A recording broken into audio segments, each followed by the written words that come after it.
Olá, pessoal, boa tarde. Vamos dar sequência à nossa matéria. Na semana passada, nós começamos a análise da parte geral do Código Civil, falando sobre as pessoas naturais. Trabalhamos o tema da personalidade, capacidade de direito, capacidade de fato, teoria da incapacidade, emancipação, espécies de morte, comoriência. Terminamos, portanto, o estudo das pessoas naturais.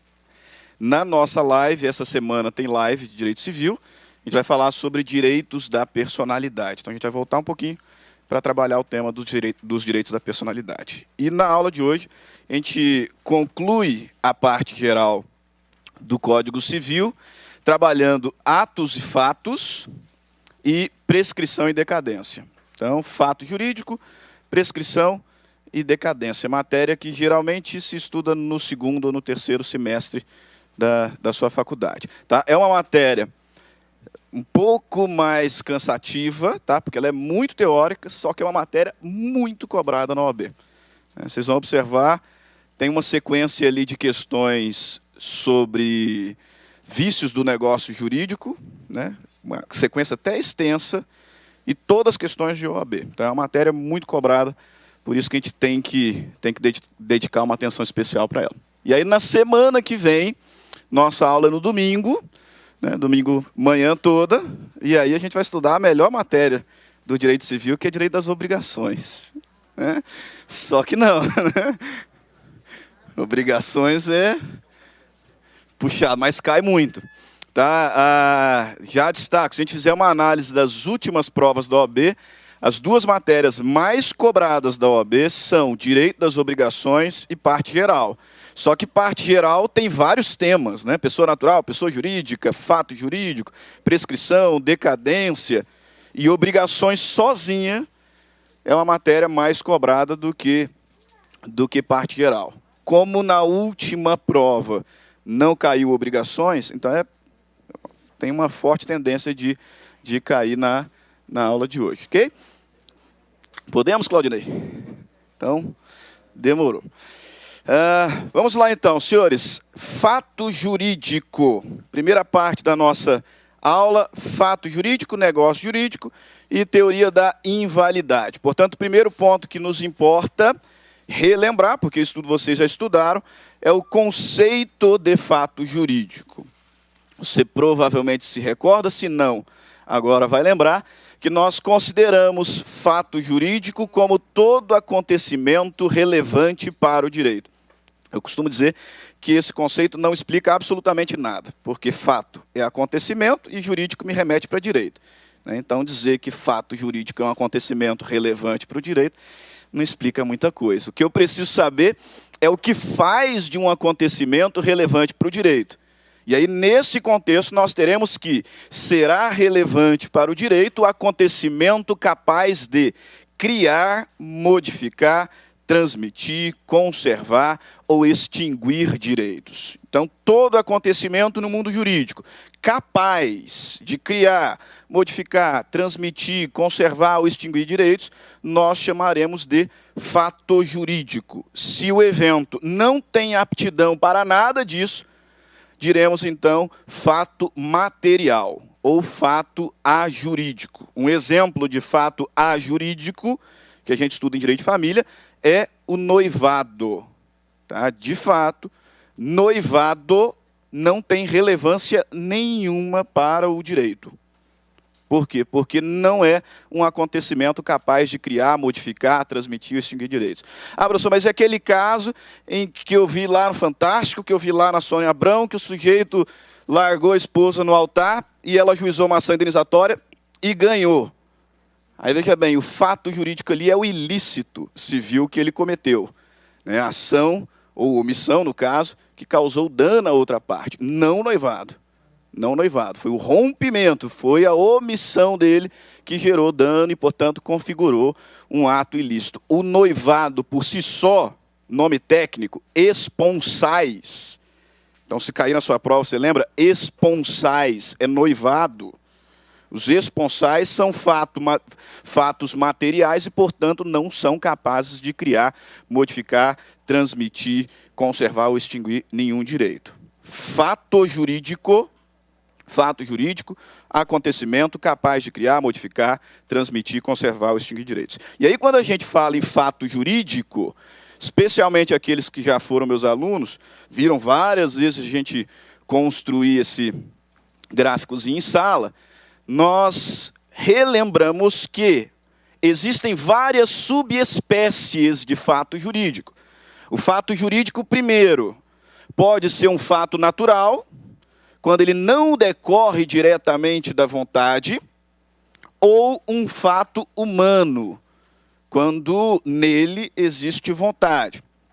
Tá? Então, primeira subclassificação, o fato jurídico ele pode ser um fato natural, também chamado de fato jurídico em sentido estrito, e aí muito cuidado para a prova, muita atenção com os detalhes. Fato jurídico em sentido amplo é a cabeça do gráfico, todo e qualquer acontecimento capaz de criar, modificar, transmitir, extinguir direitos. Fato jurídico em sentido estrito é fato natural. Não vai aparecer na sua prova fato natural. Não vai. Vai aparecer fato jurídico em sentido estrito. E aí você vai ter que associar. Fato jurídico em sentido estrito é fato natural. É aquele que não tem vontade humana. Ao contrário, fato humano, também chamado de ato jurídico, em sentido amplo, ele tem vontade. Então, o ponto distintivo desses dois institutos é a vontade. Né? É a vontade. Fato humano tem vontade, você pode colocar aí tem vontade, e o fato natural não tem. O fato natural pode ainda ser fato ordinário, quando é um acontecimento corriqueiro. Por exemplo, o nascimento é fato jurídico? Obviamente que sim. Nós vimos na aula passada, artigo 2º do Código Civil, que o nascimento determina o início da personalidade. Então, é um fato jurídico. A maioridade é fato jurídico? Sim, porque pela maioridade se adquire a plena capacidade. A morte é fato jurídico? Sem dúvidas, porque a morte põe fim à personalidade, abre a sucessão. Tudo fato natural. E por ser comum, ordinário. Quando nós nos deparamos com um fato que, embora natural, embora até possa ser previsto por conta do avanço de tecnologia, mas não é comum, extraordinário. É ali que vai aparecer o caso fortuito e a força maior. Tá? No contexto do fato jurídico natural, extraordinário. Perfeito? Fato humano, o fato humano, ou ato jurídico, pode ser um ato jurídico lícito ou um ato ilícito. Aí a gente não coloca jurídico, tá? Ato jurídico lícito ou ato ilícito, porque ficaria um pouco contraditório dizer ato jurídico ilícito, né? Então, só ato ilícito. E o ilícito pode ser um ilícito administrativo, pode ser um ilícito civil e pode ser um ilícito penal, né? Daquela matériazinha menos relevante, né, para o direito do criminoso, né, direito penal. Fugiu aqui a memória, né? O ato jurídico lícito, você tem que tomar muito cuidado. Porque o ato jurídico lícito pode ser um ato meramente lícito ou um negócio jurídico.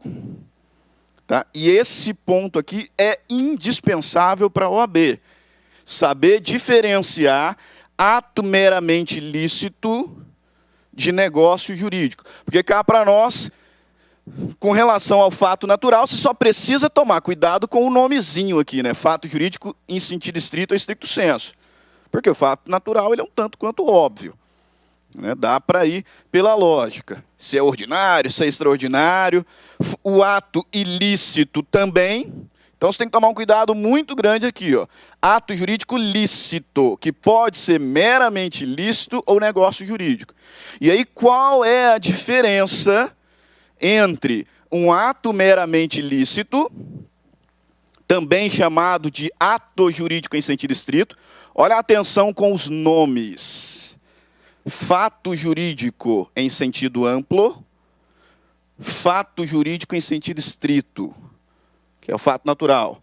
Ato jurídico em sentido amplo, ato jurídico em sentido estrito. O ato jurídico em sentido estrito é aquele que decorre da vontade humana, porque senão ele não seria ato jurídico, né? Tem vontade, decorre da vontade humana, mas os efeitos vêm de lei. Ou seja, a parte manifesta a vontade, mas ela não delibera a sua vontade. Ela não escolhe os efeitos que vão decorrer da sua vontade. Os efeitos estão lá todos prescritos em lei. Exemplo de ato meramente ilícito ou ato jurídico em sentido estrito. Reconhecimento voluntário de paternidade. Veja bem, reconhecimento voluntário. Né? Se o indivíduo não reconhecer o filho lá da namorada que está grávida, ele pode ser demandado judicialmente, evidente, em reconhecimento judicial. Mas ele pode voluntariamente reconhecer ser pai da criança, mas não pode dizer que só vai pagar a pensão depois de 5 anos, depois de 10 anos. Ou seja, se ele manifesta a sua vontade, os efeitos estão todos prescritos na lei. Então, o ato meramente ilícito, a gente vai dizer que ele é o quê? Ele é ex lege. Ele é ex lege. Tem vontade humana? Tem. Então, o agente manifesta a sua vontade, mas ele não escolhe os efeitos que vão decorrer da vontade. Os efeitos estão prescritos na lei. Outros exemplos, emancipação. Não tem como eu emancipar o meu filho só para alguns atos. Ou eu emancipo ou eu não emancipo. E os efeitos da emancipação estão lá previstos na lei. Protesto de título cambial, também renúncia da herança, aceitação da herança. Porque aí os efeitos vêm da lei, né? Dá para a gente considerar essa possibilidade. O casamento não é. O casamento não é. Porque eu posso escolher o regime de bens. Mas aí, considerando o casamento do maior de 70 anos, aí dá para a gente começar a considerar essa possibilidade. Quem vai defender a tese, mas eu não vou nem entrar na questão do casamento, é o Elpidio Donizete, que vai defender a tese de que o casamento seria ato em sentido estrito. Mas só no contexto do casamento tem 3 teorias. Então a gente nem coloca ele aqui. Tem a teoria dele ser só negócio jurídico, tem a teoria de ser contrato, vai um pouco além, e a teoria de ser meramente ilícito. Então, um pouco menos provável de cair para a prova de vocês. Tá? No ato meramente ilícito, então, não tem autonomia privada. Eu manifesto a vontade, mas eu não tenho autonomia privada. Já no negócio jurídico, eu manifesto a vontade e escolho os efeitos. Então, eu manifesto a vontade com autonomia. Por isso que a gente diz que ele é ex voluntate. Ele é ex voluntate. Eu manifesto a vontade e escolho efeitos. Um detalhe especial, é bom você notar no seu material. Tá? Isso já caiu em outros concursos, não OAB propriamente dito, mas em outros concursos, e por ser um erro comum, é possível que mais cedo ou mais tarde a FGV coloque na prova. Alguns equivocadamente dizem que a diferença entre negócio jurídico e ato meramente lícito é que o ato meramente lícito é unilateral e o negócio jurídico, pelo menos, bilateral. E, de fato, todos os exemplos que nós demos até agora, o ato meramente lícito unilateral e o negócio jurídico bilateral. Mas essa não é a diferença. Por quê? Porque existe pelo menos um negócio jurídico unilateral, que é o testamento. Então não pode ser a diferença. Eu tenho pelo menos uma exceção. Joga essa afirmação terra abaixo. O testamento é um negócio jurídico unilateral. Okay? A diferença é o quê? Um, eu escolho efeitos, negócio jurídico. O outro, os efeitos vêm de lei. Ato meramente ilícito. ok? A gente vai ficar... a gente vai ter mais atenção com o negócio jurídico, obviamente, que é o mais cobrado em provas. Mas eu não posso deixar de dizer sobre um outro que não está aqui no nosso quadrinho, mas que, de vez em quando, fazem menção. Aqueles que não tiveram negócio jurídico comigo, aqueles que não foram meus alunos, eu nem menciono em sala, porque eu entendo que ele não está no gráfico. Mas talvez o professor que lecionou para você puxou uma setinha aqui no meio, ou aqui no meio, apresentando um outro instituto chamado ato-fato. Ato-fato. Tá? Por que o ato-fato a maioria despreza? Porque, na verdade, o ato-fato não tem relevância. O ato-fato é aquele acontecimento que decorre da vontade, mas a intenção do autor é irrelevante juridicamente. E aí qual é o exemplo clássico de ato-fato jurídico que nós temos? A criança que tem 5 anos e compra lá no barzinho da escola. A gente viu na aula passada que o absolutamente incapaz só pode celebrar negócio jurídico com representação, sob pena de nulidade. Se eu considerasse esse ato da criança de 5, 7 anos, que compra lá um salgadinho na escola, como negócio jurídico, ele era nulo. Era nulo de pleno direito. Então a gente entende que não, é um ato-fato. De fato, decorre da vontade, mas a intenção da gente não tem relevância. Então eu não vou questionar a validade dele. Não vou questionar se é válido, se é nulo, anulável. A intenção não tem relevância para o caso concreto. Tá? No seu material você vai encontrar aí a diferença de ato meramente ilícito para negócio jurídico. Nós já destacamos, então aqui a gente passa um pouquinho. Para falar sobre o negócio jurídico, que é o ponto mais importante. É o ponto predileto da OAB no contexto da parte geral. Negócio jurídico. E aqui todo mundo lembra, com toda certeza, que os negócios jurídicos a gente analisa a partir de 3 planos, que é a chamada escada pontiana, né, porque foi Pontes de Miranda quem desenvolveu a tese, aí ficou conhecida como a escada pontiana. Todo negócio jurídico a gente analisa a partir de 3 planos. Plano da existência,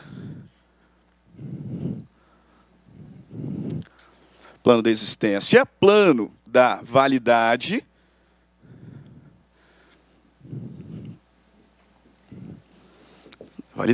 e plano da eficácia.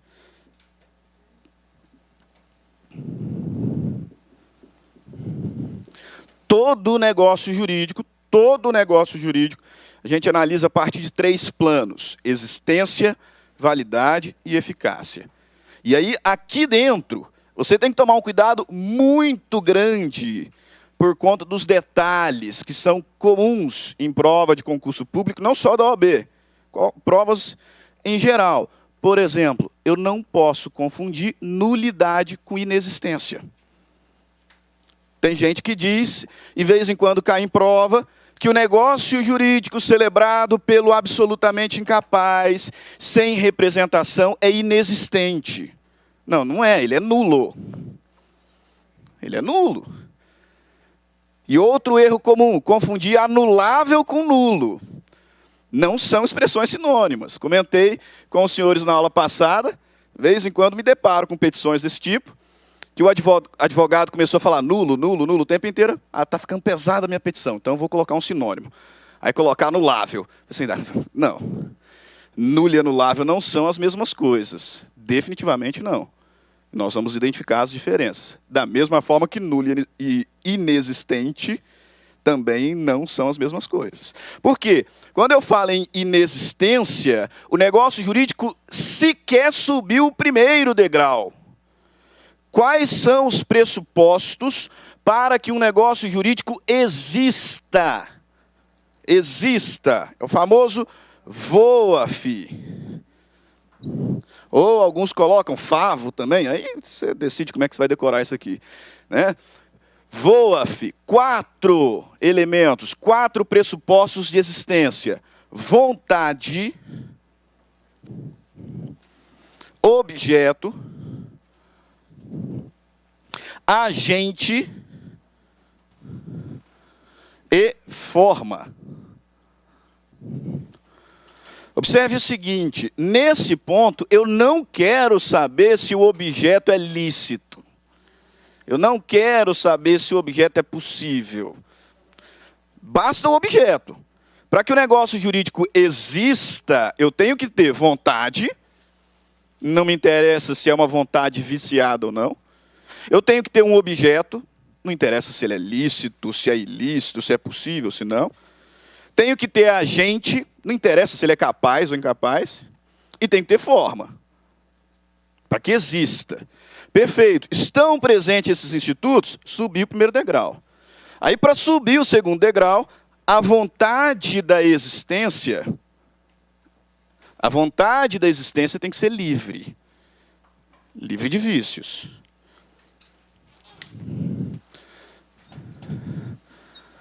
A vontade da existência tem que ser livre de vícios. O objeto, aí sim, o objeto da existência, para que o negócio seja válido, precisa ser lícito, possível, determinado ou determinável. Para que seja válido. Para que seja válido, o agente da existência tem que ser capaz. Ou, sendo ele incapaz, ter suprimento, né? Representação ou assistência, conforme vimos na última aula. Ele tem que ser capaz. E a forma da existência tem que ser prescrita ou não defesa em lei. Aí o negócio jurídico é válido.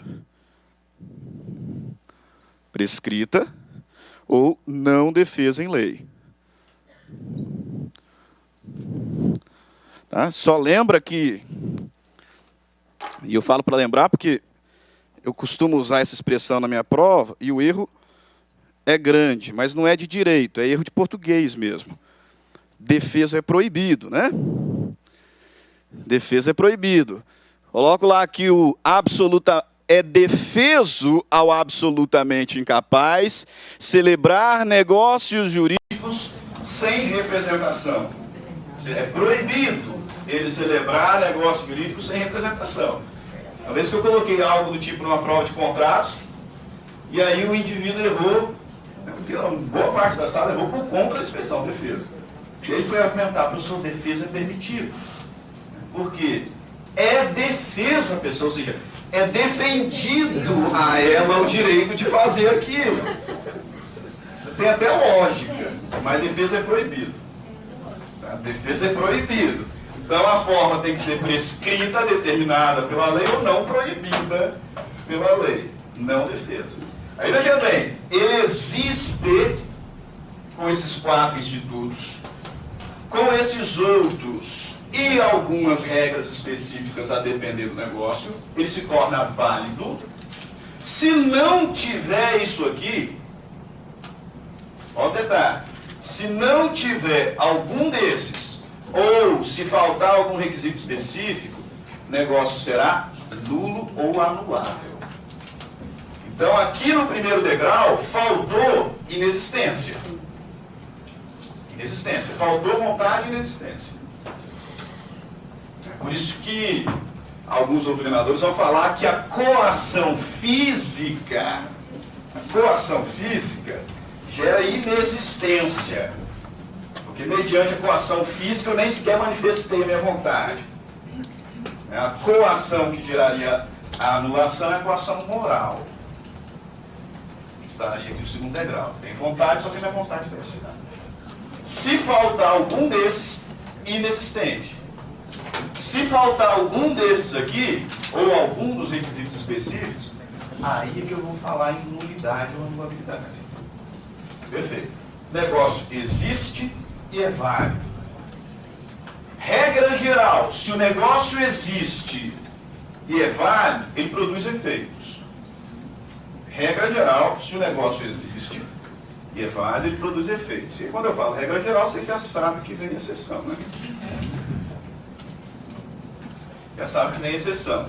Regra geral, se ele existe, é válido, ele produz efeitos, salvo se tiver algum elemento acidental. Se tiver algum elemento acidental do negócio. Você anota no seu caderno, para não confundir o quadrinho, vou deixar assim. Aqui, entre o degrau da validade e da eficácia, pode ter um elemento acidental, para impedir os efeitos imediatamente. 3 são os elementos acidentais do negócio. Quais? Condição,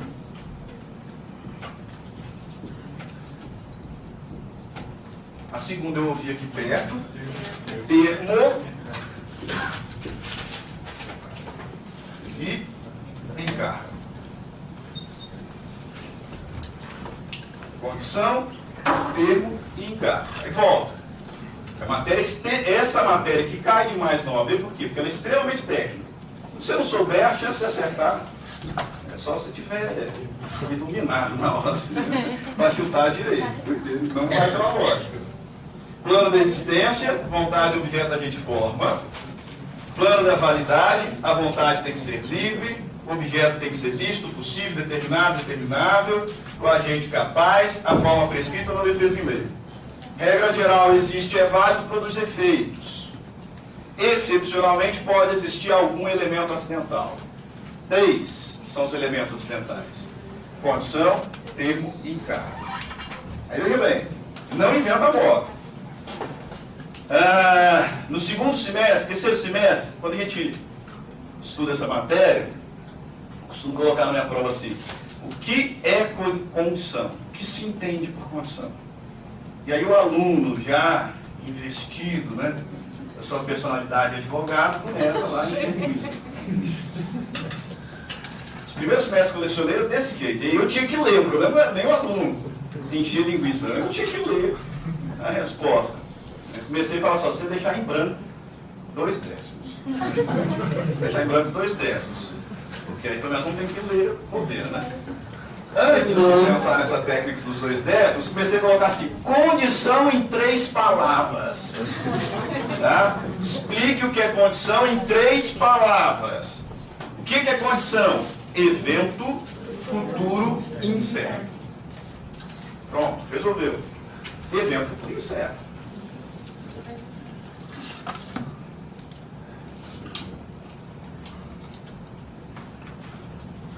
Evento futuro incerto. E o termo? O termo é evento futuro certo.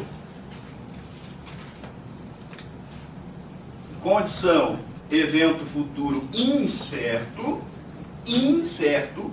Tá? Essas frases são invertidas em prova. Então, cuidado com isso. Condição é evento futuro incerto. Ela pode ser inicial ou final, a gente vai falar suspensivo ou resolutivo. Se a condição, se o evento futuro incerto impede a produção de efeitos, será uma condição suspensiva. Se ela extingue os efeitos, resolutiva. Então faz, por exemplo, o professor Kleber entra na sala e diz que os alunos aqui, se forem aprovados na primeira fase, vão ter 50% de desconto na segunda fase, no curso da segunda fase. É uma promessa. Promessa, ato unilateral, é uma fonte de obrigação, só que nesse caso está subordinada à condição suspensiva.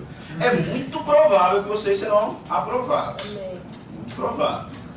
Só que ainda assim pode acontecer de um ou outro, não sei. Então é condição, né? Ele é futuro incerto. Ainda que a incerteza seja mínima, continua sendo condição. Então, um negócio jurídico condicional suspensivo. Suspensivo, porque essa promessa não produz nenhum efeito até você ser aprovado na primeira fase. Agora, se eu pensar num contrato com cláusula de retrovenda, que é aquela cláusula que eu posso pedir de volta o bem. Vendo, e aí dentro de um prazo eu posso pedir de volta, devolvendo o dinheiro e os gastos. Posso pedir ou não. Então, o contrato de compra e venda com cláusula de retrovenda é condição resolutiva. Pode acontecer ou não. Se acontecer, para os efeitos do negócio. Resolutiva. Termo, evento futuro certo, pode também ser inicial ou final. E aqui é molezinha, porque o grande exemplo de termo é data. Quando coloca uma data lá no contrato, o contrato é aquele. Evento futuro certo. E o encargo é um ônus. Um ônus que normalmente a gente coloca em negócio jurídico gratuito. O encargo, geralmente, ele está em negócio jurídico gratuito. Doação, testamento, por exemplo. Porque ninguém aceitaria pagar pelo meu carro, comprar o meu carro e se comprometer a levar meu filho na escola durante 2 anos. Com encargo. Agora, se eu doar o meu carro com o encargo de levar o meu filho na escola 2 anos, mas talvez aí tem um sentido, né? Talvez começa a ficar interessante o negócio jurídico. Então, o encargo é um elemento acidental que geralmente está em negócios jurídicos gratuitos. Primeiro ponto que você tem que gravar aqui contra a elementos acidentais é esse. Condição, evento futuro incerto. Termo, evento futuro certo. Tanto a condição quanto o termo podem ser inicial ou final. E o encargo é um ônus. O encargo geralmente está em negócio jurídico gratuito, exatamente por ser um ônus. Basta? Não. Tem um outro ponto distintivo entre os três, que cai bastante em prova, e por isso eu chamo a atenção dos senhores. A condição é um evento futuro incerto. É um evento futuro incerto. E se ela for suspensiva, se ela for inicial, portanto, ela impede a aquisição do direito. Ela impede a aquisição do direito. Dessa forma, veja bem, se eu faço um testamento com condição, né, faço um testamento deixando uma parte do meu patrimônio para o Pedro, né, mas com uma condição, que é ele ser aprovado numa prova de magistratura. Pode acontecer ou não. Morri. O testamento, naturalmente, ele é a termo, porque a morte é um evento do certo. Né? Só que aí, nesse caso, ele é também condicional. Porque o Pedro só receberá a herança se ele passar numa prova de magistratura. Aí veja só como que a condição impede a aquisição do direito. Se o Pedro morrer depois de mim, só que antes de passar na magistratura, ele não se tornou proprietário da herança. Então aquela parcela que estava reservada para ele, vem para os meus herdeiros legítimos. Eu deixei 25% da herança para ele sob condição suspensiva. Morri. Feio. Se ele morrer antes de passar na prova da magistratura, a cota que estava reservada para ele vem para os meus herdeiros. Por quê? Porque ele não adquiriu. A condição impede a aquisição do direito. Não adquiriu. Agora, se ele passou na prova, morreu dias depois, aí ele adquiriu. Agora vai para os herdeiros dele. Os herdeiros dele. O termo não impede a aquisição. Ele impede o exercício. Então, quando eu celebro um contrato, por exemplo, de locação, e aí tem lá uma cláusula que diz que esse contrato produzirá efeitos a partir do dia 30 de março. Perfeito? Esse contrato já existe, é válido, o locatário já adquiriu o direito, mas ainda não pode exercer. Então, o termo, ele não impede a aquisição. Ele impede só o exercício. O termo. Não impede a aquisição, só o exercício. O encargo não impede nem a aquisição e nem o exercício. Nem a aquisição e nem o exercício. Então, veja bem, primeira distinção entre os três. Condição é evento futuro incerto, termo é evento futuro certo, encargo é um ônus, também chamado de modo. Segunda distinção elementar. Condição suspensiva impede a aquisição do direito. Termo inicial não impede a aquisição, impede o exercício. E o encargo não impede nenhum nem outro. Então, se, por exemplo, eu fiz um testamento para o Pedro, deixando para ele um legado, um terreno. Só que eu deixei um terreno com o encargo dele construir numa partezinha do terreno uma creche para ajudar as famílias carentes, etc., da região. Morri. Antes dele construir a creche, ele morre. Para quem que esse terreno vai? Para os herdeiros dele ou para os meus herdeiros? Dele. Por quê? Porque aqui era um encargo. Era um encargo. O encargo não impede a aquisição. Eu deixei o terreno para ele com o encargo de construir uma creche. Na hora que eu morrer, é dele. Ele adquire. Adquiriu. Se ele morrer, mesmo antes de cumprir o encargo, já era dele. Porque o encargo não impede nem aquisição e nem exercício. Já era dele. Então vai para os herdeiros dele. Condição impede a aquisição. Então, se ele morrer antes de cumprir a condição, ele ainda não tinha adquirido. Tá? Mas aí a gente tenta facilitar um pouquinho a vida, a gente coloca no quadrinho aqui, né? Primeiro eu quero que vocês entendam. Se necessário, decora. Né? Condição, evento futuro incerto, pode ser suspensiva ou resolutiva. Quando suspensiva, impede a aquisição do direito. Termo, evento futuro certo. Pode ser inicial ou final. O termo não impede a aquisição, impede o exercício. Encargo. Encargo é um ônus. A gente nem fala em encargo inicial e final, porque ele não determina nem aquisição e nem exercício. A gente nem vai falar. O que eu preciso saber é que o encargo não impede nem aquisição e nem exercício. Professor, por que eu preciso saber disso? Porque isso aqui é texto da lei. E provavelmente algum professor já deve ter comentado aqui no cursinho. Eu comentei na semana passada, mas se nenhum outro comentou, eu comento de novo. 85%, 90% da prova da OAB é texto de lei. Não costuma cair em prova da OAB doutrina. E jurisprudência é bem raro cair. Então, maior parte da prova é lei. E aí veja bem aqui na lei, ó, artigo 121 do Código Civil. Considera-se condição a cláusula que, derivando exclusivamente da vontade das partes, subordina o efeito do negócio a evento futuro incerto. 125. Subordinando-se a eficácia do negócio jurídico à condição suspensiva, enquanto esta não se verificar, não se terá adquirido o direito. Esse aqui é o tipo de expressão que quem traz o código para a aula, e aí tem lá os vários marca-textos, esse adquirido que você vai marcar de rosa-choque, para destacar na sua mente.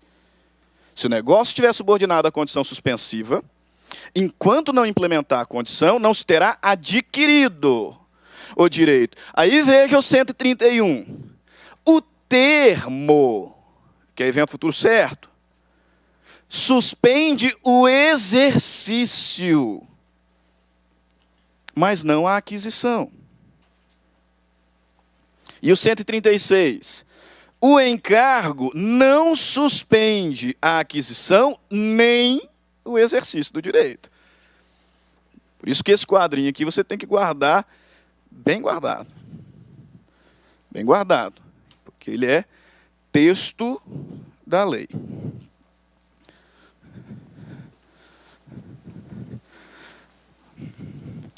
Ótimo. Essa é a sala mais quieta que eu já dei aula em curso preparatório. Espero que estejam quietos, porque tá fácil, né? Então, não tem problema. Se bem que eu reconheço que ter aula, né, de administrativo antes da minha aula é cansativo, né? Porque administrativo é chato com força. A professora Raona é muito boa, professora, né? Ela é espetacular, mas a administrativa é ruim, né? Aí de manhã ainda teve tributário, que, nossa, cansativo, e penal nem comento. Nem comento. Aí o pessoal pensa assim, ah, deixa civil, porque civil é bom para o final, né? Que aí o pessoal fica. Né? Só que aí o pessoal fica cansado na aula de civil, né? Fazer o quê?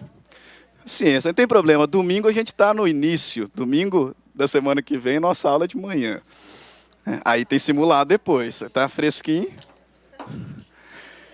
Veja bem. Segundo ponto importantíssimo sobre fato jurídico para a prova de OAB. Teoria da invalidade. Porque até agora eu já disse várias vezes que você não pode confundir nulidade com anulabilidade, mas ainda não revisei com vocês as diferenças entre nulo e anulável. Então a gente vai fazer agora. No segundo degrau, se o negócio existe, tem o VOF, vontade, objeto, agente, forma. No segundo degrau, se falhar, o negócio é nulo ou anulável. Então eu tenho 2 graus de invalidade. 2 graus.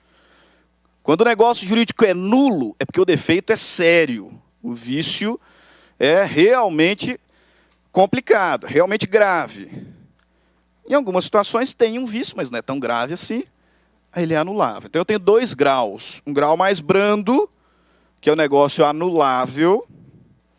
E aí cuidado com a outra expressão, né? O anulável, a gente pode também falar em nulidade relativa. Tá? Então, se aparecer na sua prova nulidade relativa, aí está falando em anulabilidade, está falando em anulável. Se aparecer só nulo, ou só nulidade, é nulidade absoluta. Então, tem 2 graus. Nulidade relativa, mais brando, comumente chamado de anulabilidade, e nulidade absoluta, mais grave, nulo. Considerando essa distinção inicial, aí a gente vai falar o quê? Veja bem, o negócio jurídico nulo será, né, assim considerado quando? Artigo 166 e artigo 167 do Código Civil. O negócio jurídico será nulo quando? Quando celebrado por absolutamente incapaz, sem representante, nulo. Quando for ilícito, impossível, indeterminável o seu objeto. Então, compra e venda de droga. Aí é inexistente. Não, porque eu tenho vontade, tenho objeto, tenho agente, tenho forma. Só que o objeto é ilícito. O negócio é nulo. Nulo. Segundo inciso, quando o objeto for ilícito, impossível, indeterminável. Quando o motivo determinante comum a ambas as partes for ilícito, quando não revestir a forma prescrita em lei. Então, quando a lei exige forma, se não tiver, o negócio é nulo. Quer um exemplo? Artigo 107 do Código Civil, você pode conferir no seu vadimédico, vai dizer o seguinte: a manifestação de vontade não depende de forma para validade. Então, como regra, os contratos, por exemplo, não precisam de forma especial. O contrato verbal é válido. Tem forma verbal. Não exigiu uma forma especial. Então, como regra, não precisa de forma especial, artigo 107. No 108, o legislador me traz a primeira exceção. Ele vai dizer no 108 que, para a validade do contrato que envolve alienação de imóveis acima de 30 salários mínimos, será indispensável a escritura pública. Aí, se eu faço um contrato de compra e venda de imóvel acima de 30 salários mínimos, sem escritura pública, o negócio é o quê? Nulo. Faltou forma. Faltou forma. O legislador exigiu forma, escritura pública, e não revestiu da forma específica. nulidade. Quando for preterida alguma solenidade que a lei considere essencial, então às vezes a lei exige, né, uma solenidade específica, tem que preencher. Quando tiver por objetivo fraudar a lei, não credores, tá? Fraudar a lei. Quando a lei taxativamente declarar nulo, ou quando o negócio jurídico for simulado. Artigo 67. Está lá as espécies. 166 e 167 você tem que ler um monte de vezes. Tá? As causas de nulidade. Quais são as características de um negócio jurídico nulo? Primeiro, nulidade absoluta, o vício é grave. Tão grave que a gente diz que a matéria é matéria de ordem pública. O negócio jurídico nulo ofende norma de ordem pública. E como a matéria é de ordem pública, algumas consequências vêm de imediato. Primeiro, se o negócio jurídico ofende norma de ordem pública, o interesse excede o das próprias partes. Portanto, a ação declaratória de nulidade pode ser proposta por qualquer interessado, mas pode também ser proposta pelo Ministério Público. Quando o negócio jurídico for nulo, a legitimidade para questionar é ampla. Qualquer interessado ou o Ministério Público podem demandar a ação declaratória de nulidade. Matéria de ordem pública. Além disso, como a matéria de ordem pública, eu posso alegar nulidade a qualquer momento e em qualquer grau de jurisdição. Então, nós estamos no contexto de uma ação de cumprimento de um contrato, já acabou a primeira instância, estamos em sede de apelação e o advogado esperto percebeu agora que o negócio é nulo. Ele pode questionar agora? Pode. Matéria de ordem pública. Matéria de ordem pública pode ser questionada a qualquer tempo ou grau de jurisdição. Só tem um detalhe, mas isso a gente vai falar em processo civil, que é, nos graus superiores, ou seja, em sede de tribunais superiores, tem que ter pré-questionamento. Então, se a matéria, mesmo de ordem pública, não foi pré-questionada e eu já estou em sede de RESP, aí eu não consigo mais alegar. Não que eu não possa alegar no STJ, até posso, mas tem que ser pré-questionada. Pode ser alegado a qualquer momento ou grau de jurisdição. O juiz, com a matéria de ordem pública, pode reconhecer de ofício. O juiz viu que é nulo, ele pode acabar ali. Negócio jurídico nulo. Além disso, esse aqui é importante, hein? O negócio jurídico nulo não convalesce, ou seja, não conserta, não tem como. O vício é gravíssimo, então não tem como convalescer, não tem como convalidar, e não pode ser confirmado pelas partes. O negócio jurídico nulo não é passível de confirmação nem convalidação no tempo. Mas ele pode ser convertido. Convertido. Muito cuidado com esse detalhe. O negócio jurídico nulo não é passível de confirmação pelas partes. Então não tem como as próprias partes adequarem o negócio. Tem, ele é nulo.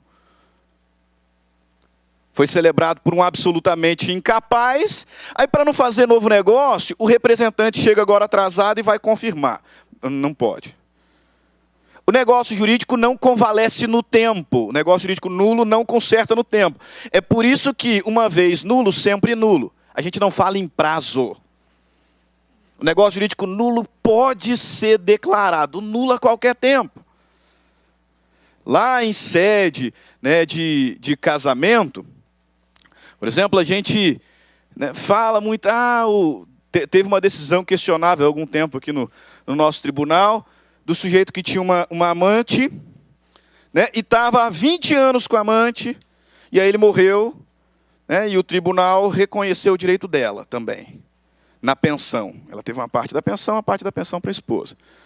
Né? E eu, como civilista, o negócio jurídico, o Código Civil, diz com todas as letras, que é nulo o relacionamento concubinário. É nulo. Está lá com todas as letras. E o pessoal fala, professor, mas são 20 anos.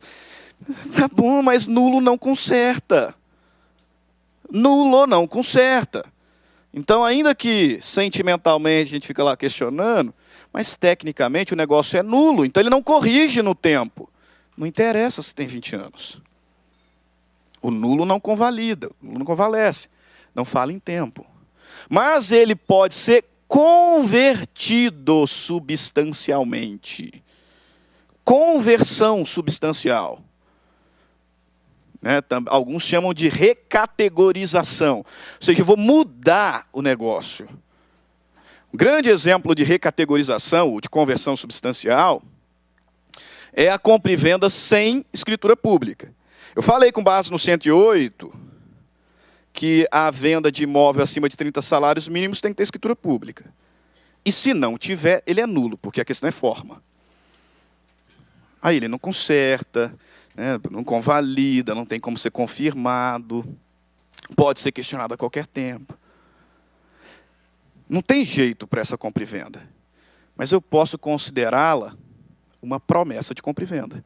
Então eu posso mudar o contrato. Converte, recategoriza. Porque a gente sabe, e quem já fez compromisso de compra e venda de imóvel, que o contrato de promessa de compra e venda não precisa de escritura. Escritura pública, não precisa. Para fazer uma promessa de compra e venda do imóvel, eu não preciso ir lá no cartório, com o tabelião. Então, olha a sacada. Já que eu fiz uma compra e venda sem escritura pública, eu converto em promessa de compra e venda. O negócio é nulo, mas ele pode ser convertido substancialmente para a promessa de compra e venda. Está tudo na lei, artigo 168, 169, 170 e o anulável. 166, 167 me traz as causas de nulidade, as características nós identificamos, e o anulável, artigo 171 do Código Civil. Traz as causas de anulabilidade, ou nulidade relativa, como queira.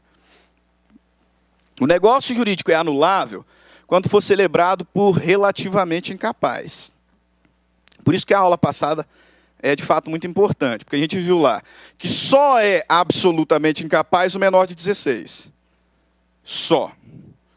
Então, o negócio jurídico celebrado por menor de 16 sem representação é nulo. Aí, no artigo 4º, eu tenho os relativamente incapazes. Maior de 16, menor de 18. Ébrio habitual, viciado em tóxico. Aquele que por causa permanente ou transitória não puder manifestar vontade. E o pródigo. Esses, se celebrarem negócios jurídicos sem assistência, anulável. Anulável. Incapacidade relativa. E aí, para facilitar, que aqui é moleza. Erro, dolo, coação, estado de perigo, lesão, fraude contra credores. Anulável. O negócio jurídico será anulável quando celebrado por incapaz relativamente, sem assistência, ou quando celebrado por erro, dolo, coação, estado de perigo, lesão, fraude contra credores. Simulação é nulidade, hein? Simulação é nulidade, cuidado com isso. Nós temos 7 defeitos do negócio jurídico, já vão aparecer ali. 7 defeitos do negócio jurídico. 5 vícios de consentimento, 2 sociais. Erro, dolo, coação, estado de perigo e lesão, os 5 vícios de consentimento.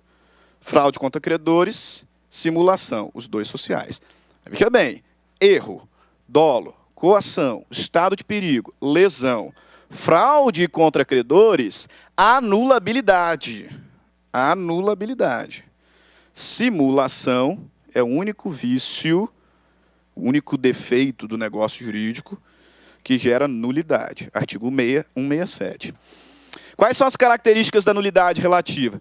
Nulidade relativa, o vício é mais brando. Ela ofende norma de ordem privada. Assim sendo, o MP não pode alegar. O MP não pode propor uma ação anulatória, a menos que ele seja interessado, né? Diretamente. Já parte. Mas como fiscal da lei, ele não pode propor. Por quê? Porque só interessa às partes. Então a legitimidade é restrita. Só aqueles que são interessados podem arguir a anulabilidade. A anulabilidade não pode ser reconhecida de ofício. Então, se o juiz perceber que o negócio jurídico é anulável, ele tem que ficar quieto. O anulável ele não pode reconhecer de ofício. Só as partes podem alegar. O negócio anulável pode ser saneado, então a gente pode consertar lá o vício que está, convalidado ou confirmado. Se ele pode ser convalidado, anulável tem prazo. Tem prazo. Negócio jurídico nulo pode ser questionado a qualquer tempo. Nulo. Porque ele não convalida. Anulável não. Anulável tem prazo decadencial. Se eu não alegar anulabilidade no prazo, o negócio se tornou válido. Aí consertou. Convalidou. Então, o direito não socorre quem dorme. Aqui, de fato, o direito não socorre quem dorme. Tem que arguir, senão convalesce. Tudo na lei também, 172 e 177. Tá? Comparação aqui entre as duas rapidinho. Nulidade absoluta, matéria de ordem pública. Nulidade relativa, anulabilidade, ordem privada. Nulidade absoluta, opera-se de pleno direito. Por isso que a ação proposta é uma ação declaratória de nulidade. A nulidade relativa, não. Nulidade, o negócio jurídico é anulável, ele vai produzindo efeitos, até ser arguido. Então, a ação é desconstitutiva. Nulo não convalesce no tempo. Anulável, sim. Anulável tem prazo decadencial. Nulo pode ser arguido pelas partes por terceiro interessado pelo Ministério Público. Anulável, só pelos interessados. Nulo pode ser reconhecido de ofício pelo juiz. Anulável, não pode ser reconhecido de ofício pelo juiz. Nulo não pode ser confirmado. Anulável pode ser confirmado. Nulo produz efeitos erga omnes. Anulável entre partes. E não está na lei, mas vocês se lembram do ex tunc e ex nunc? Aqui faz diferença. Nulo, ex tunc, bate na testa e volta. Porque ele é de pleno direito. Então, efeitos ex tunc, retroativos. Anulável, ex nunc. Ele vai produzir efeitos até ser arguido. Então, daqui para frente, da alegação para diante, sem retroagir. Efeitos ex nunc. Ok? Com relação aos vícios, aos defeitos do negócio jurídico, também está no seu material aí, 5 vícios de consentimento, erro, dolo, coação, estado de perigo, lesão. 2 vícios sociais, fraude contra credor e simulação. Sempre lembrando que simulação é causa de nulidade. Nulidade. Pessoal, isso aqui, especialmente os negócios os vícios de consentimento, na prática, não faz muita diferença categorizar, não. Dizer se é erro, se é dolo. É por isso que é muito difícil lecionar essa matéria para segundo semestre, para terceiro semestre. Porque erro, dolo, coação, estado de perigo, lesão, são vícios de consentimento. Geram anulação do negócio. O prazo é o mesmo. O prazo é o mesmo. Decadencial. Então, na prática, não faz diferença nenhuma diferenciar. Se vai ser erro, se é dolo, porque eles se confundem ali um pouquinho, não interessa muito. Se é estado de perigo ou lesão, também não faz muita diferença. O prazo é o mesmo. Né? Só que para a prova faz. Para a prova a gente tem que saber qual que é a diferença. Aí você lembra o seguinte, o erro é uma falsa percepção da realidade. O indivíduo acha que está comprando um objeto, mas não é o objeto que ele acha que está comprando. Ele acha que está casando com uma pessoa, mas é outra. Causa de anulação do casamento. Erro essencial quanto à pessoa do outro cônjuge. Por exemplo, caso famoso de anulação, a médica, uma mulher médica se casou com um rapaz, beleza? Sempre tiveram relações sexuais com preservativo, mesmo depois de casados. Certa feita, estava lá arrumando o guarda-roupa. Aí ela achou lá um documentozinho, um exame, que confirmava que ele era HIV positivo. E de antes do casamento. Se ela soubesse que ele era HIV positivo antes de casar, ela não teria casado. Erro essencial quanto à pessoa do outro cônjuge. Aí ela requereu a anulação do casamento, ao invés do divórcio. Então, erro quanto ao objeto, quanto à pessoa. Mas no erro, o indivíduo erra sozinho. Essa é a diferença do erro para o dolo. Tá? No dolo, o indivíduo também não sabe qual é o objeto que ele está comprando. Ele acha que é um, mas não é. No dolo, ele não sabe com qual pessoa está contratando. Só que a diferença do dolo para o erro é que no erro ele erra sozinho. Ele erra sozinho. O dolo não.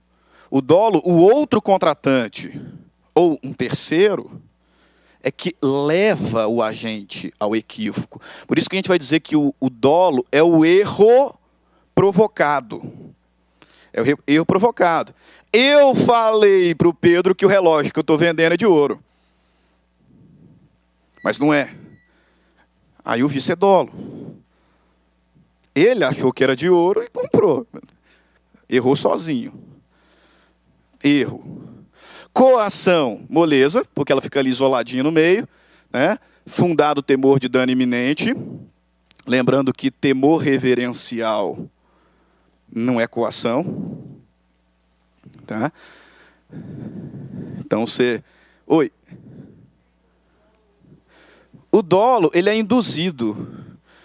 Nas duas situações eu tenho uma falsa percepção da realidade. Então o exemplo que é usado na doutrina para simplificar, mas é irreal, né? Estou vendendo um relógio. O Pedro acha que ele é de ouro e por isso comprou. Aí depois descobre que não é. Então ele errou sozinho. Ele errou sozinho. Aí se ele conseguir comprovar em juízo que ele de fato comprou porque achava que era de ouro, mas não era, aquilo foi substancial, o negócio é anulável por erro. Agora, se eu disser, relógio é de ouro, e ele acreditando na minha palavra compra, aí eu o induzi a erro. Dolo. Dolo. Só se lembrar, o erro o indivíduo erra sozinho. O dolo é o erro provocado. Ele é induzido ao equívoco. A coação, que é muito diferente dos demais, é só você lembrar. Fundado temor reverencial não é coação. Então, você, empregado lá, celebra um negócio jurídico, sei lá qual negócio você celebra, porque só que imoral, né? Porque o chefe mandou. E aí depois você vai alegar que o negócio é anulável por coação. Temor reverencial. Não é coação, não. Não é coação, não. Tá? Fundado temor de dano iminente. Eu vou matar a sua família. Aí outra história. Né? Coação.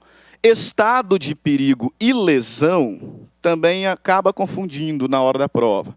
Aí você tem que lembrar o quê? Estado de perigo, o sujeito está em perigo iminente. Tá? Então ele celebra o negócio jurídico que é desproporcional, é oneroso. Ele está pagando uma nota por aquilo. Ele sabe o que é o objeto. Está aí a diferença do erro para o dolo. No erro e no dolo, ele não sabe qual é o objeto de verdade. Está achando que está pegando um relógio de ouro, mas não é. No estado de perigo, ele sabe perfeitamente que está pagando 100 mil reais por uma cirurgia. Simples. Só que ele aceitou pagar 100 mil reais porque está morrendo. Então é um estado de perigo. Para salvar a sua vida ou salvar a vida de outrem. Por que alguns confundem com lesão? Porque na lesão eu também assumo uma obrigação muito excessiva. O valor que eu estou pagando é fora do normal. Só que aí não é porque eu estou em perigo.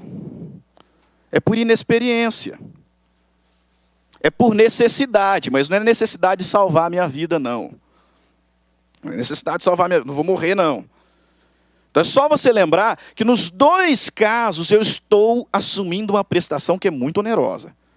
Só que no estado de perigo é para salvar a minha vida, ou para salvar a vida de alguém próximo.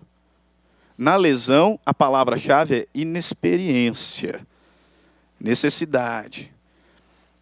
Feito? Fraude contra credores. Eu já sou insolvente, dilapido bens para meu credor não conseguir atingir meu patrimônio. Veja bem, eu sei, a minha vontade não está viciada, o meu consentimento não está viciado, porque eu sei exatamente o que eu estou fazendo. Só que eu estou fazendo para prejudicar terceiro, por isso que é vício social. Eu tenho ali um patrimônio, que mais cedo ou mais tarde vai ser atingido pelos muitos credores que eu tenho. Então eu faço o que eu vou doar tudo. Vou doar tudo. Fraude contra credores. Estou reduzindo-me à insolvência para impedir a execução, para impedir uma futura cobrança. Na simulação, eu não estou entrando em insolvência, não. Na simulação não tem nada a ver com credor. Na simulação, eu e a outra parte fingimos celebrar um negócio jurídico que não estamos celebrando. Eu sei que eu não posso doar para minha amante, mas eu posso vender para ela. Então eu faço um contrato de compra e venda, só que é uma doação, não estou recebendo nada em troca. Simulação. Simulação. Nulidade.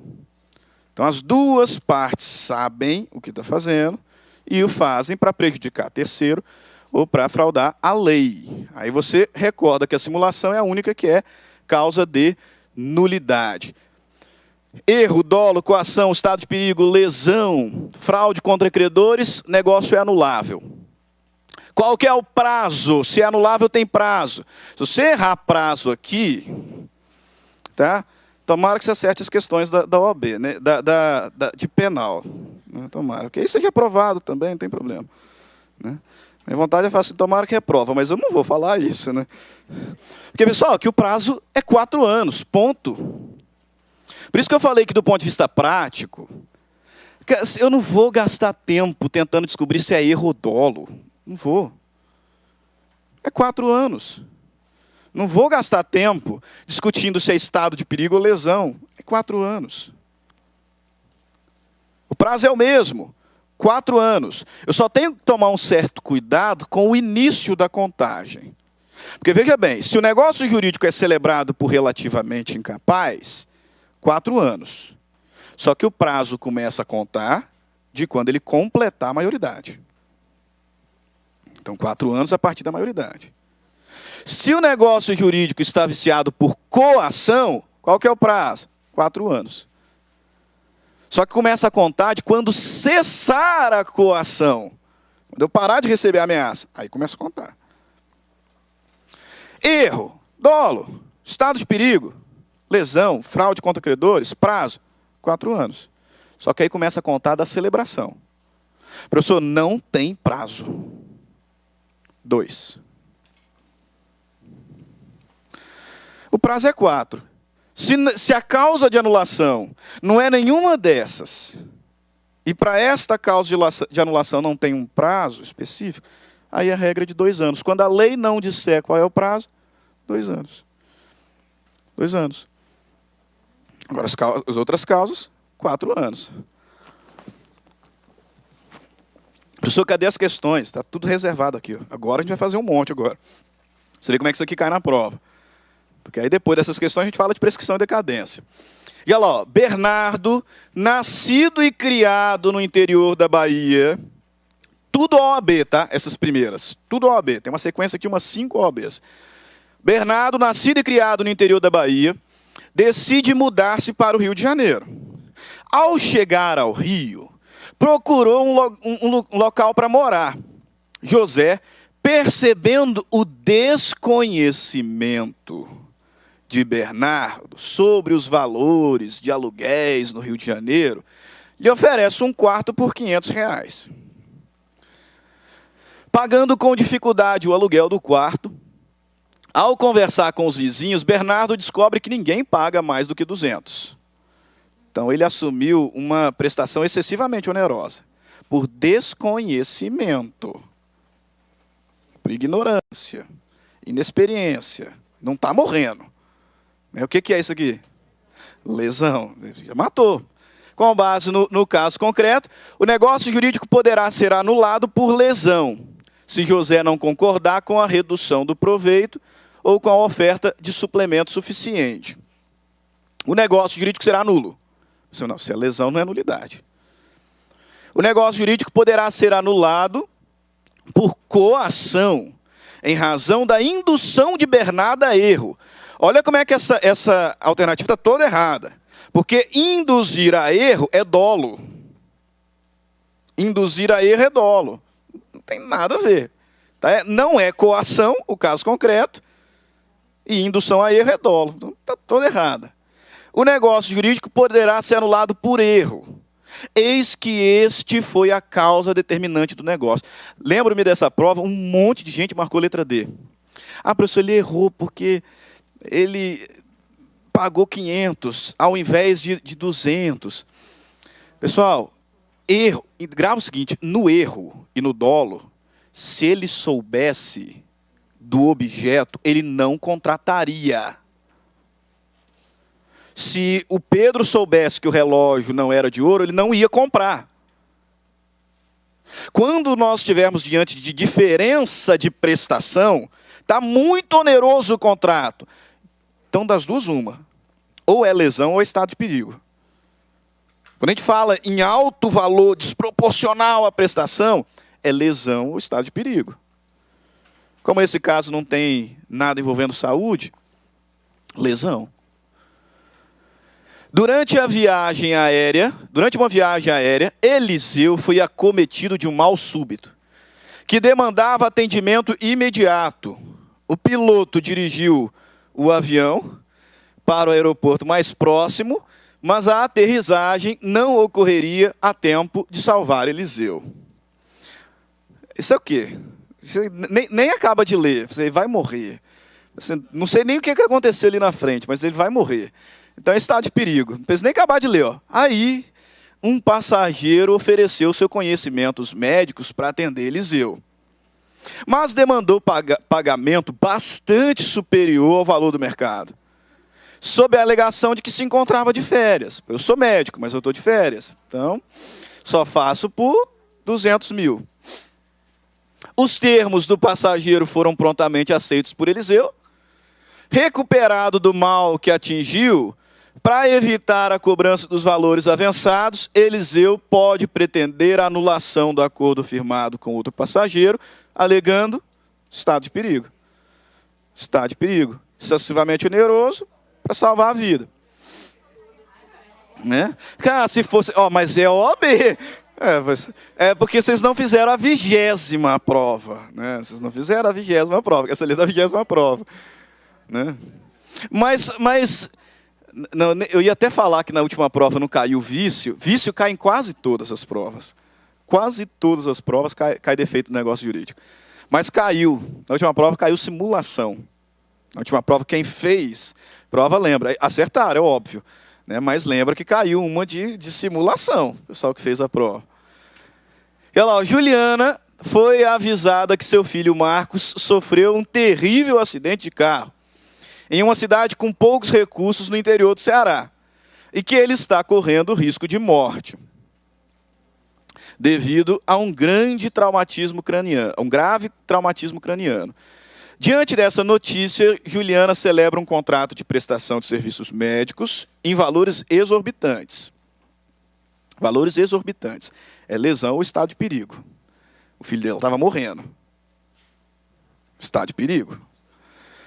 Muito superiores aos praticados habitualmente, para que a única equipe médica de médicos especializados da cidade assuma o tratamento do seu filho.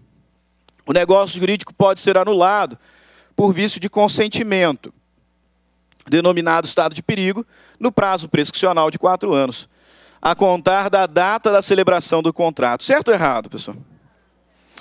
Qual que é o erro dali?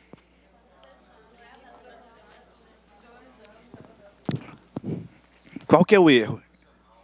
Exatamente, é decadencial o prazos. Aqui conta da celebração. Tá? Relativamente incapaz, do momento em que atingia a maioridade, se o problema foi idade, né?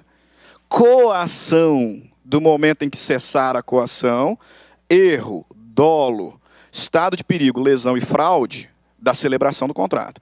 Só que o prazo é decadencial. O prazo não é prescricional, aqui é decadência. O negócio jurídico celebrado por Juliana é nulo. Não, não é. O contrato de prestação de serviços médicos é anulável por vício resultante de estado de perigo no prazo decadencial de 4 anos, contados da data da celebração do contrato. Decadencial. Maria Clara, então com 18 anos, animada com a conquista da carteira de habilitação, decide retirar suas economias da poupança para adquirir um automóvel. Por saber que estava no início da sua carreira de motorista, resolveu comprar um carro usado e pesquisou nos jornais até encontrar um modelo adequado. Durante a visita de Maria Clara, para verificar o estado de conservação do carro, o proprietário, ao perceber que ela não entendia nada, ao perceber que Maria Clara não era conhecedora de automóveis, desconhecimento, inexperiência, informou que o preço que constava no jornal não era o que ele estava pedindo, pois o carro havia sofrido manutenção recentemente, além de melhorias que faziam com que o preço fosse aumentado em 70%. Dá vontade de falar assim, não, isso aí não anula não, deixa ela pagar, porque você está de sacanagem, né? É inexperiência, burrice mesmo. Com esse aumento, o valor do carro passou a ser maior do que o de um modelo novo. 0 quilômetro. Contudo, após as explicações do proprietário, Maria Clara fechou o negócio. Sobre a situação apresentada no enunciado, assinale a opção correta. Caso é de lesão, né? Inexperiência, falou desconhecimento, até passar. O negócio jurídico efetuado por Maria Clara pode ser anulado. Porém, se o antigo proprietário concordar com a diminuição do preço, o vício será sanado. Tá? No caso da lesão e do erro, como a questão é preço, que está exorbitante, ele não será anulado se a gente readequar, se a parte concordar com a readequação. Aí não anula. Os outros estavam errados porque a Maria Clara sofreu coação. Não, está errado. O negócio jurídico celebrado por Maria Clara não poderá ser anulado. Não pode. O pai de Maria Clara, inconformado com a situação, pretende anular o negócio. Anulação, interesse restrito. Interesse restrito. Lúcia, pessoa doente, idosa, com baixo grau de escolaridade, foi obrigada a celebrar um contrato de assunção de dívida com o Banco FDC S.A., reconhecendo e confessando dívidas firmadas pelo seu marido, esse já falecido, e que não deixará bens ou patrimônio a inventariar. O gerente ameaçou Lúcia de não efetuar o pagamento da pensão deixada pelo seu falecido marido, caso não fosse assinado o contrato de assunção de dívida. Considerando a hipótese acima e as regras de direito civil, assinale a afirmativa correta. O contrato particular de assunção de dívida é anulável por erro substancial. Não é erro. Erro sozinho. O ato negocial celebrado entre Lúcia e o Banco FDC é anulável por vício de consentimento em razão de conduta dolosa praticada pelo banco, que ardilosamente falseou a realidade e forjou uma situação inexistente, induzindo Lúcia à prática do ato. O instrumento particular firmado entre Lúcia e o Banco FDC pode ser anulado sob fundamento de lesão. Não, lesão é disparidade por desconhecimento, etc. O negócio jurídico celebrado entre Lúcia e o Banco FDC é anulável pelo vício de coação, uma vez que a ameaça praticada pelo banco foi iminente e atual, grave, séria e determinante para a celebração da avença. E aí? Letra D. Ah, professor, por que não a B? Porque o gerente, poxa, induziu ela ao erro. Então é dolo. Dolo é um vício de conhecimento. Aí que a gente tem que tomar cuidado com os detalhes. O gerente do banco ameaçou Lúcia. Ameaçou Lúcia. Aí está para coação. Arnaldo foi procurado por sua irmã Zumira, que lhe ofereceu 1 milhão para adquirir o apartamento que ele possuía na orla da praia. O pessoal lembra dessa questão? O pessoal que fez a última prova lembra dessa questão? Essa aqui foi da última prova. Arnaldo foi procurado por sua irmã Zumira, que lhe ofereceu 1 milhão para adquirir o apartamento que ele possuía na orla da praia. Receoso, no entanto, que João, o locatário, atualmente ocupa o imóvel, e por quem Arnaldo nutre profunda antipatia, viesse a cobrir a oferta exercendo o seu direito de preferência. Você lembra que o locatário tem direito de preferência, né? Então, se ele oferece o mesmo, é ele que leva.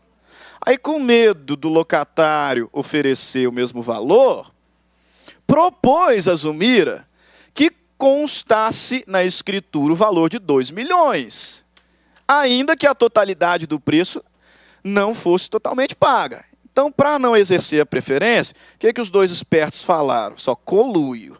Vamos colocar 2 milhões, mas você só vai me pagar 1 milhão. Isso aqui é o quê? Simulação. Simulação é causa de nulidade. Pode ser anulado no prazo decadencial de 2 anos, em virtude de dolo. Primeiro, não tem nada a ver com dolo. Se fosse dolo, o prazo seria 4. É viciado por erro, que somente pode ser alegado por João. Não tem nada a ver de erro aqui.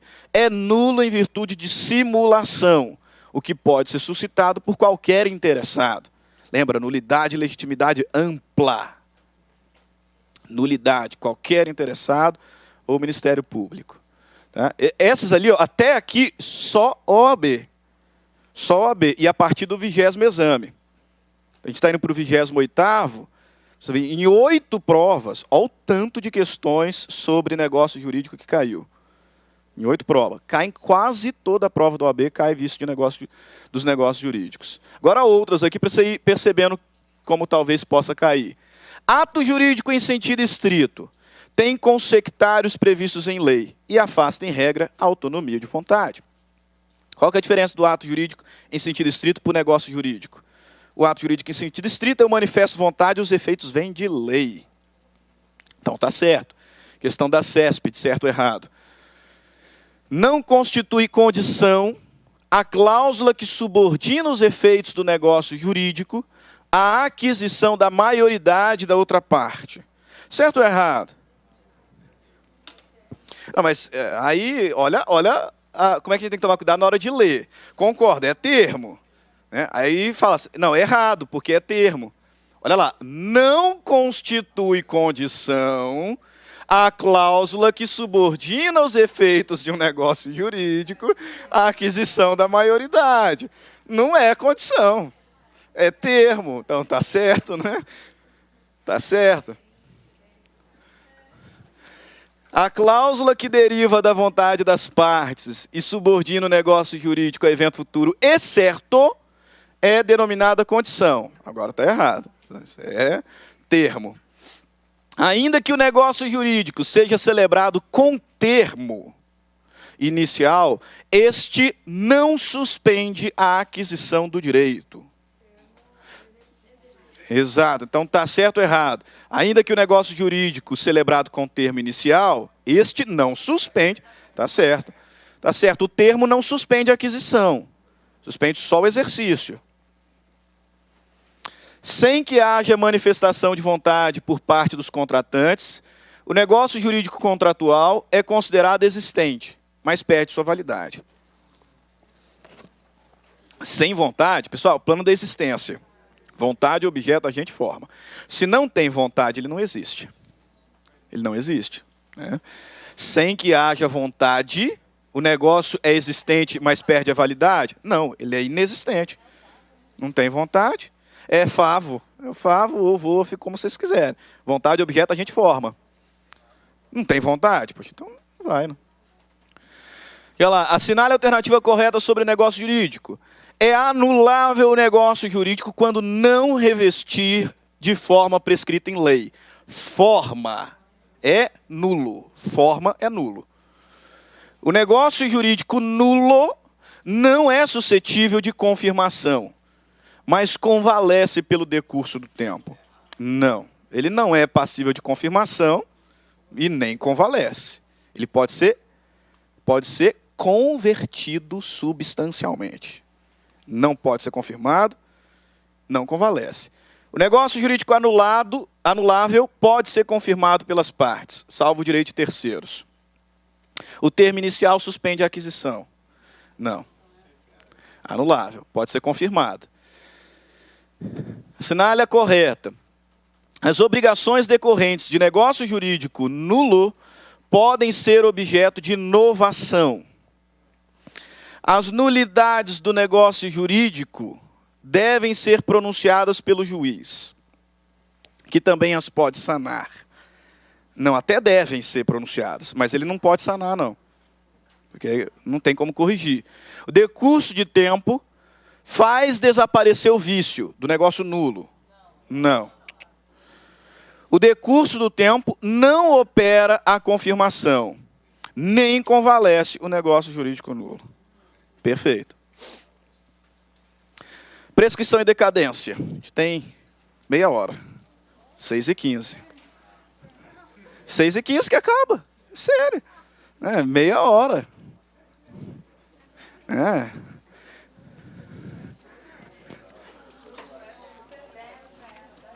Aí vem que bem, ó, lá na faculdade, poxa, na faculdade quando o professor fala, e os que estudam comigo à noite sabem bem disso, né? Que eu tenho o costume de fechar a instituição, sou um dos os últimos a sair. Aí lá na faculdade eu até entendo, falo assim, falta 15 minutos para as 10, então vamos continuar. Aí o pessoal fala assim, que curso. Cara, é cursinho, você tenta... Não, professor, vamos até 6h20, não tem problema, vamos até 6h25. Prescrição e decadência, isso aqui é rápido. Prescrição e decadência, erram bastante também. Prescrição, pessoal, lembra dos 3 pres. Prescrição é a perda da pretensão de exigir coercitivamente o cumprimento de uma prestação. Prescrição é a perda da pretensão. Poxa, o que é pretensão? Pretensão é o que me possibilita exigir coercitivamente, judicialmente, o cumprimento de uma prestação. Prestação, pessoal, é direito das obrigações. Por isso, quando eu falo em prescrição, eu estou falando de débito e crédito. O indivíduo tem que pagar um valor. O indivíduo tem uma prestação a cumprir. Se ele não cumprir a prestação, imagina um contrato. No dia tal ele tem que pagar. Chegou no dia tal, não pagou, surge para mim, credor, a pretensão de cobrar. Só que eu não posso cobrar ad eterno. Tem prazo para eu fazer essa cobrança. Senão, prescreve. Aí veja bem, quando prescreve, eu perco essa pretensão. Pretensão é o que me possibilita cobrar, exigir coercitivamente o pagamento de uma prestação. Por isso, os 3 pres. Não caia no erro.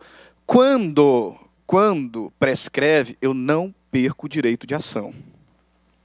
Tem muita gente que fala que a prescrição é a perda do direito de ação. Não é. Professor, mas você acabou de falar que quando prescreve eu não posso mais cobrar judicialmente, porque minha pretensão acabou. Por que eu não posso falar, então, que quando prescreve eu perco o direito da ação?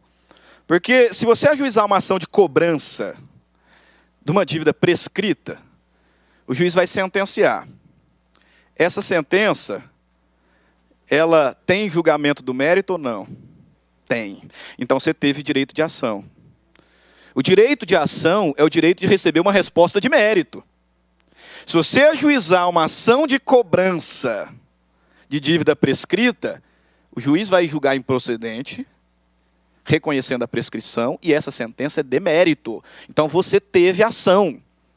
Você tem direito de ação. Você pode ajuizar a ação, vai ser improcedente.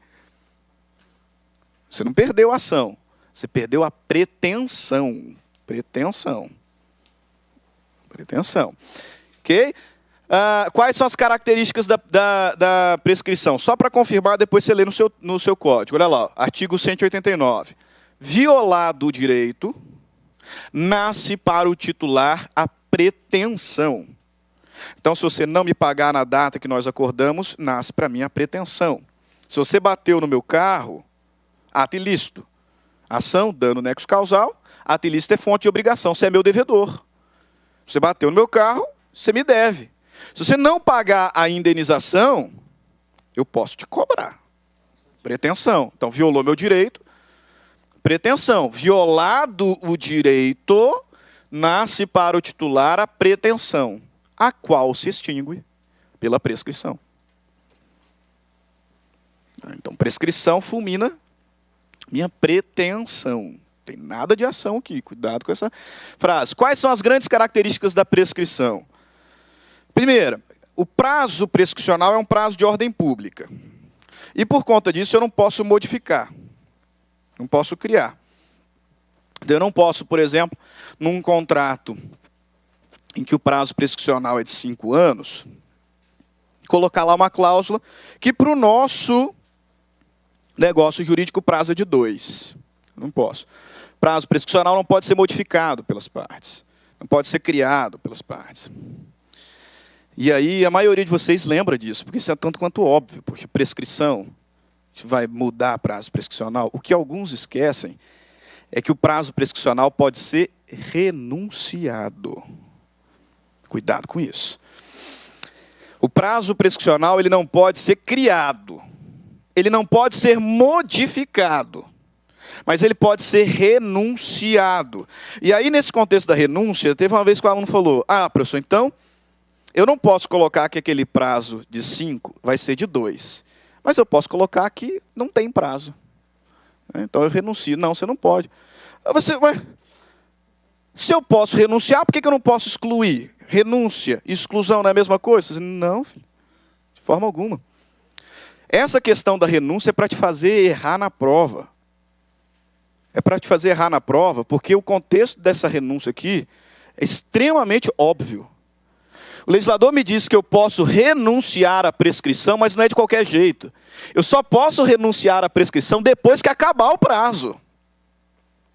E sem prejudicar terceiros. Então, no nosso caso, o prazo é de 5 anos, eu não posso mexer nele no contrato. Não posso falar que não vai ter, não posso falar que vai ser de 2, não posso. Aí eu não paguei, começou a contar. Deu 5 anos e você não ajuizou a ação de cobrança contra mim. Prescreveu. Poxa, prescreveu. Agora eu posso renunciar. De que forma? Te pagando. Você não podia me cobrar mais, porque já estava prescrito. Então eu não ia pagar no conforto aqui, você não pode me cobrar. Mas perdeu a pretensão. Aí eu vou lá e pago. Eu estou renunciando à minha prescrição. Já prescreveu, porque o prazo já acabou. E eu vou lá voluntariamente e te pago. Mas cuidado, a prescrição não pode ser modificada. Mas ela pode ser renunciada depois do prazo. Depois que acabar o prazo e sem prejudicar direito de terceiro. Exatamente. Depois que prescrever que eu posso renunciar. Depois que prescrever que eu posso renunciar. Aí, veja, essa constatação nos leva a outra. Muito importante. O de que a prescrição não acaba com a obrigação. Era de 5 anos a prescrição. Aí bateu os 5 anos. Quando prescrever, eu deixo de ser devedor? Não deixo. O que acontece é que o credor não pode cobrar mais. Judicialmente, não pode cobrar mais. Só que eu continuo devedor. E tanto continuo, que se eu for lá renunciando, e te pago, eu não posso voltar mais atrás. Vocês já ouviram falar sobre o Instituto da repetição do indébito? Artigo 882, e antes 878, 79, vai tratar sobre a repetição do indébito. Aí veja bem, quando você paga dívida que não devia, você pode cobrar a devolução. Aí repetir o indébito, repetir é devolver. Então chegou lá uma conta da TIM, internet 4G. Eu acabei pagando, mas eu, na verdade, nunca contratei. Então eu paguei algo que eu não devia. Aí eu vou pedir a repetição. O artigo 882 do Código Civil vai dizer que não enseja, ou seja, não autoriza a repetição, aquilo que foi pago para solver dívida prescrita. Por quê? Porque eu devo. O que se repete é o indébito. Quando prescreveu, eu não deixei de ser devedor. Deixei de ser devedor. Aí eu fui lá e paguei.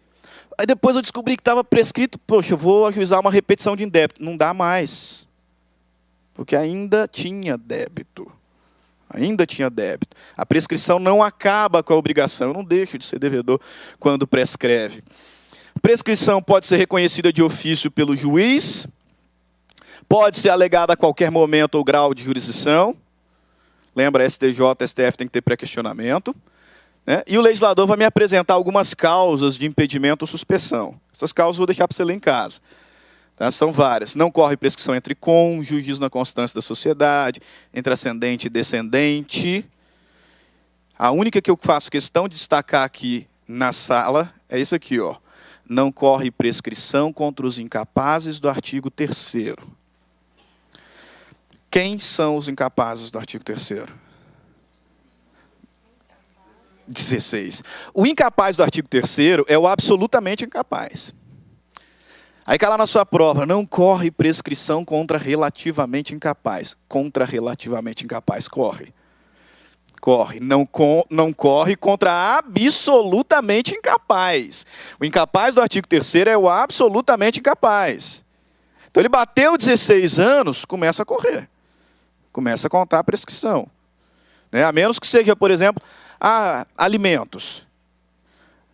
Quando chegar em 16, então começa a contar? Não, porque não corre entre ascendente e descendente durante o poder familiar. Embora ele tenha completado 16, continua sob poder familiar. Aí você lê o resto depois. Ausentes do país a serviço público e etc. Decadência. Decadência é a perda do direito. Direito mesmo. Do direito material. Na verdade, não tem como confundir prescrição e decadência, não. Porque a prescrição está no contexto de uma obrigação. Então, tem prestação, o sujeito não pagou, e aí eu não exerci minha pretensão. Decadência é quando eu tenho um direito que eu sozinho posso exercer. Então, ele é um direito potestativo. Não está envolvendo uma prestação, não. Ninguém me deve. Eu tenho um direito que sozinho posso exercer. É um direito potestativo. Só que eu tenho um prazo para exercer. Se eu não exercer nesse prazo, eu perco o direito. Eu perco o direito.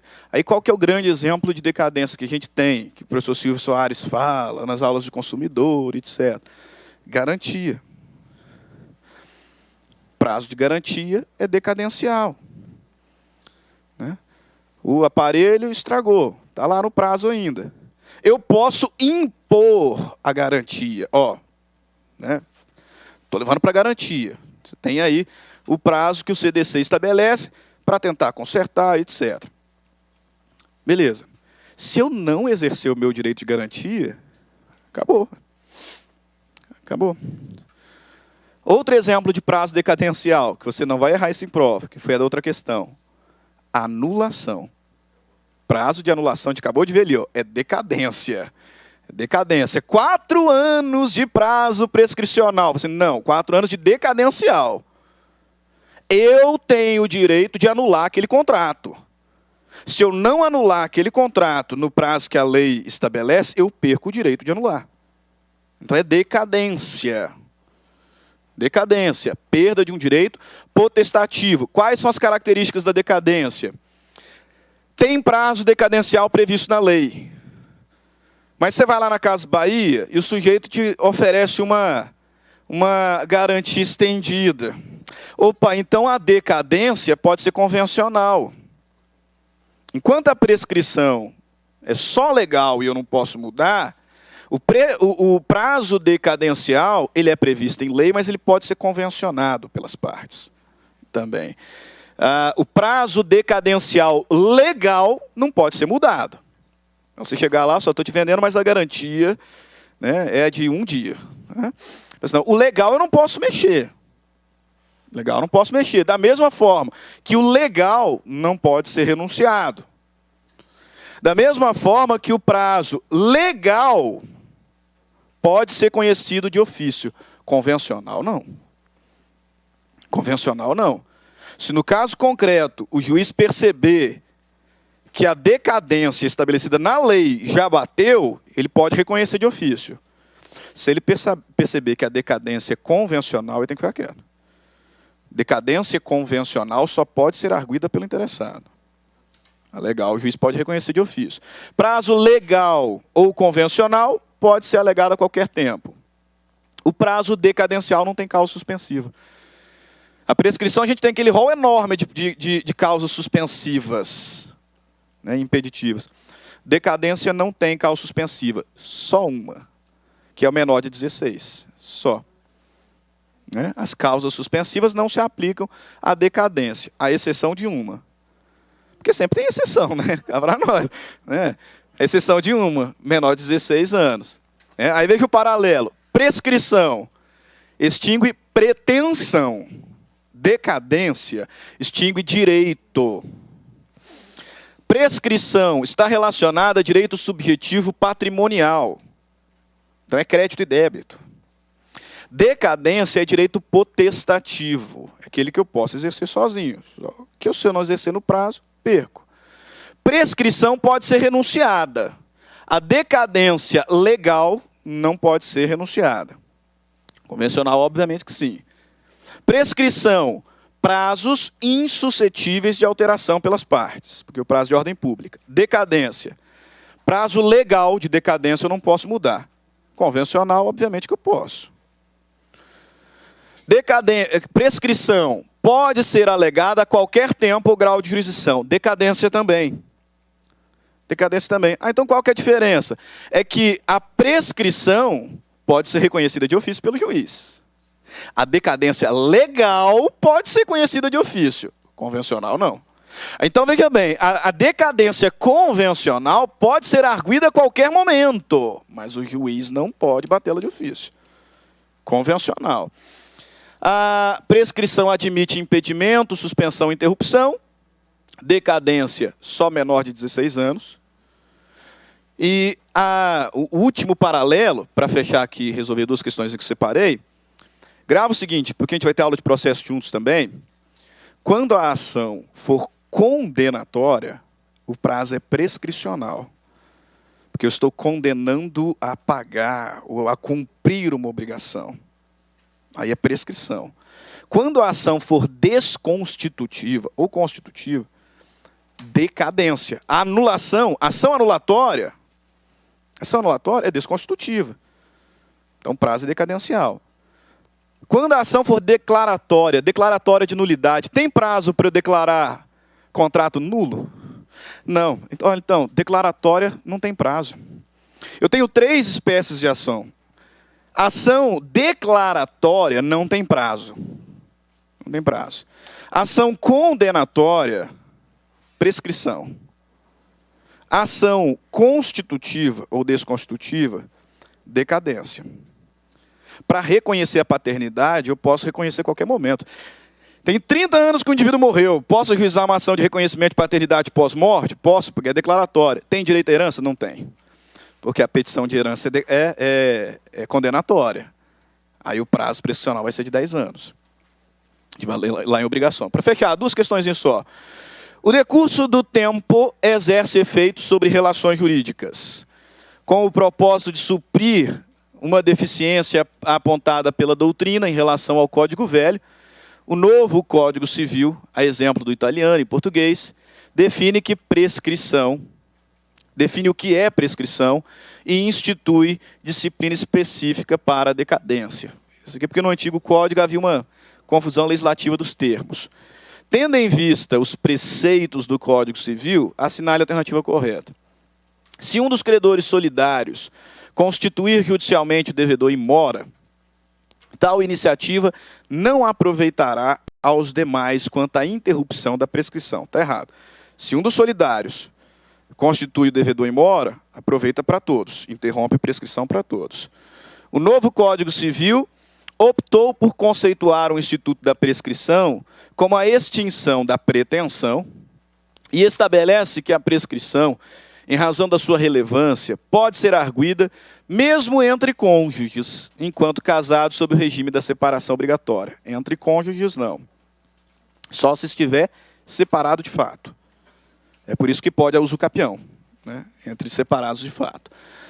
Quando uma ação se originar de fato que deva ser apurado no juízo criminal, não correrá prescrição até o despacho do juiz que tenha recebido ou rejeitado a denúncia ou a queixa-crime, até a sentença definitiva.